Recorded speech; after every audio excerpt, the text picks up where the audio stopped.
మిత్రులారా, ఎవరైతే డిఎస్సికి ప్రిపేర్ అవుతున్నటువంటి యాస్పిరెంట్స్ ఉన్నారో, అదేవిధంగా టెట్కు ప్రిపేర్ అవుతున్నటువంటి యాస్పిరెంట్స్ ఉన్నారో, ఏ కాంపిటేటివ్ ఎగ్జామ్స్ అయినా ఇంగ్లీష్లో ఇంపార్టెంట్ ప్రాక్టీస్ బిట్స్ అనేటువంటిది చాలా ఇంపార్టెంట్ అండి. ఎన్ని రూల్స్ అండ్ రెగ్యులేషన్స్ నేర్చుకున్నా వేరు, కానీ ఆన్సర్స్ చేయడం అనేటువంటిది చాలా లాజికల్గా ఉంటుంది ఇంగ్లీష్లో. కాబట్టి ప్రాక్టీస్ బిట్స్ ఈ వీడియోలో చేయడానికి ప్రయత్నం అయితే చేద్దామండి. మొదటిసారి వీడియో చూస్తున్నటువంటి యాస్పిరెంట్స్ ఎవరైతే ఉన్నారో తప్పకుండా మీ నుంచి నేను ఆశించేది లైక్ మాత్రమే. కాబట్టి తప్పకుండా లైక్ చేస్తారని అదేవిధంగా సబ్స్క్రైబ్ చేసుకుంటూ మనస్ఫూర్తిగా కోరుకుంటున్నాను. మెయిన్గా ఇక్కడ చూడండి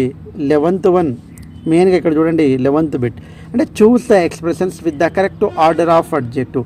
ఆర్డర్ ఆఫ్ అడ్జెక్టివ్ అనేటువంటిది చాలా చాలా ఇంపార్టెంట్ అండి.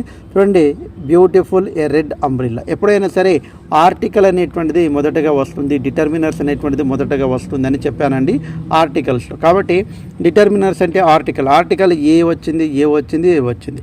తర్వాత మన కామన్గా లాస్ట్లో ఏముంటుందండి, నౌన్ ఉంటుంది. అడ్జెక్టివ్ యొక్క ఆర్డర్ అనేటువంటిది నేను కోడ్ చెప్పానండి. ఆ కోడ్ అనేటువంటిది ఒక్కసారి మీరు వీలైతే కామెంట్ చేయండి, ఒకసారి గుర్తుంటే మీ అందరికీ. వీలైతే ఎందుకు చెప్తున్నానంటే అన్నీ నేను చెప్తే మీరు అన్నీ రాసుకుంటూ పోతున్నారు, మర్చిపోతున్నారు. కామెంట్ చేస్తే చాలా రోజులు గుర్తుంటుందండి. తర్వాత నౌన్ ఉండాలండి. నౌన్ అంటే ఏముంటుందండి, చూడండి ఇక్కడ బ్యూటిఫుల్ ఏ రెడ్ అంబ్రిల్లా, ఇది అయితే కాదు. ఏ అంబ్రిల్లా రెడ్ బ్యూటిఫుల్, అసలు అట్లా ఉండేనే. ఏ బ్యూటిఫుల్ రెడ్ అంబ్రిల్లా అనేటువంటిది మనకు నౌన్ అండి. అది ఏ కలర్లో ఉండేటువంటిది చెప్పేటువంటిది రెడ్ కలర్. తర్వాత మనకు దానికంటే ముందు బ్యూటిఫుల్, అది ఎలా ఉందనేటువంటి. కాబట్టి థర్డ్ వన్ ఆన్సర్ అవుతుంది. ఆర్డర్ ఆఫ్ అడ్జెక్టివ్ కోడ్ అనేటువంటిది చెప్పడానికి ప్రయత్నం అయితే చేయండి. Next, your love for her will save her. చూడండి, choose the part of speech of the word love అనేటువంటిది, యువర్ లవ్ అనేటువంటిది ఏంది, అడ్వర్బ్ ఆఫ్ టైమా, అడ్వర్బ్ ఆఫ్ మేనరా, అబ్స్ట్రాక్ట్ నౌనా, ప్రాపర్ నౌనా. చూడండి, ఇక్కడ adverb of time, adverb of manner కాదండి. ఎందుకంటే యువర్ లవ్ అనేటువంటిది మనకు సబ్జెక్ట్ ప్లేస్లోనే వచ్చింది కాబట్టి. ఇక్కడ ప్రాపర్ నౌన్ అంటే మనకు తెలుసండి ఏమేమి ఉండాలి, పర్సన్ నేమ్ అన్నా ఉండాలి, పర్సన్ అండ్ ప్లేస్, కానీ ఈ రెండు లేవు. కాబట్టి అబ్స్ట్రాక్ట్ నౌన్. లవ్ను మనము చూడలేము, అదేవిధంగా టచ్ చేయలేము, కానీ దానికి అనుభవించగలము. కాబట్టి ఇక్కడ అబ్స్ట్రాక్ట్ నౌన్. ఇంతకుముందు వీడియోలో డెత్ అనేటువంటిది కూడా నేర్చుకున్నామండి ఈ రకంగా. నెక్స్ట్ మనము children are quarrelling among themselves. Here the word themselves is చాలా చాలా ఇంపార్టెంట్. ప్రొనౌన్స్లో చాలా ఇంపార్టెంట్ ఉన్నాయండి. 8 రకాల ప్రొనౌన్స్ అనేటువంటిది ఉన్నాయి. అవన్నీ నేర్చుకోమని చెప్పాను. What is personal pronoun, what is reflexive pronoun, what is emphatic pronoun, what is relative pronouns, reciprocal pronouns, ఇవన్నీ కూడా నేర్చుకున్నామండి. ఒక్కసారి వాటిని చేస్తే ఈజీగా ఆన్సర్ చేయొచ్చు.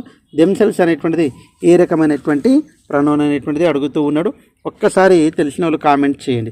ఎంఫటిక్ ప్రొనౌనా కాదండి, డైరెక్ట్ చెప్పొచ్చు రిఫ్లెక్సివ్ ప్రొనౌన్. తర్వాత పర్సనల్ ప్రొనౌన్ కాదు, రిలేటివ్ ప్రొనౌన్ కాదు. ఓకే, ఇవన్నీ కూడా చాలా ఇంపార్టెంట్. నేను గతంలో వీడియోలో చెప్పానండి, ఒకసారి చూడడానికి ప్రయత్నం అయితే చేయండి.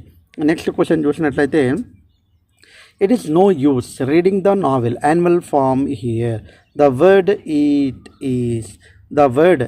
ఇట్ అనేటువంటిది ఏంది అంటుండు. ఇంతకుముందు 13th క్వశ్చన్ 14th క్వశ్చన్ రిలేటెడ్గా ఉన్నాయండి. 14th క్వశ్చన్ డైరెక్ట్ నేను ఆన్సర్ చెప్తాను. Impersonal pronoun. ఇట్ అనేటువంటిది ఇంపర్సనల్ ప్రొనౌన్స్ అండి. కాబట్టి పొసెసివ్ ప్రొనౌన్స్ అంటే మనకు తెలవాలండి. సెల్ఫ్, దెమ్సెల్స్, హర్ సెల్ఫ్, అవన్నీ కూడా పొసెసివ్ ప్రొనౌన్. సబ్జెక్టివ్ ప్రొనౌన్ అంటే ఏంది, ఆబ్జెక్టివ్ ప్రొనౌన్ అంటే ఇవన్నీ కూడా తెలవాలండి.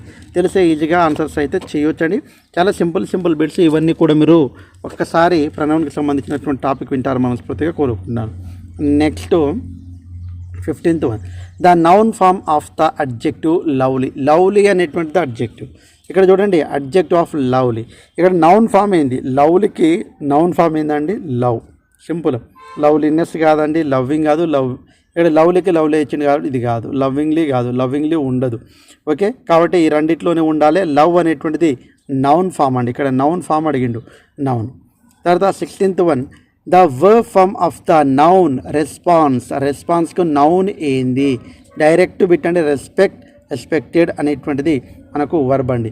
ఇది కూడా అదే ఇచ్చింది కాబట్టి, అంటే క్యాపిటల్ స్మాల్ ఇచ్చింది కాబట్టి ఇది కూడా కాదు. తర్వాత రెస్పాన్సిబిలిటీ అనేటువంటిది కూడా కాదండి. ఇక్కడ మనకి ఇచ్చినటువంటిది రెస్పాన్స్ అనేటువంటిది రెస్పాండ్ అనేటువంటిది noun form of response. Next మనం చూసినట్లయితే 17th one, the children played the cricket match easily and fast yesterday. ఈజీగా ఆడిర్రు మ్యాచ్, అదేవిధంగా ఫాస్ట్గా కూడా ఆడిర్రు. Okay, here the word easily and fast are the example.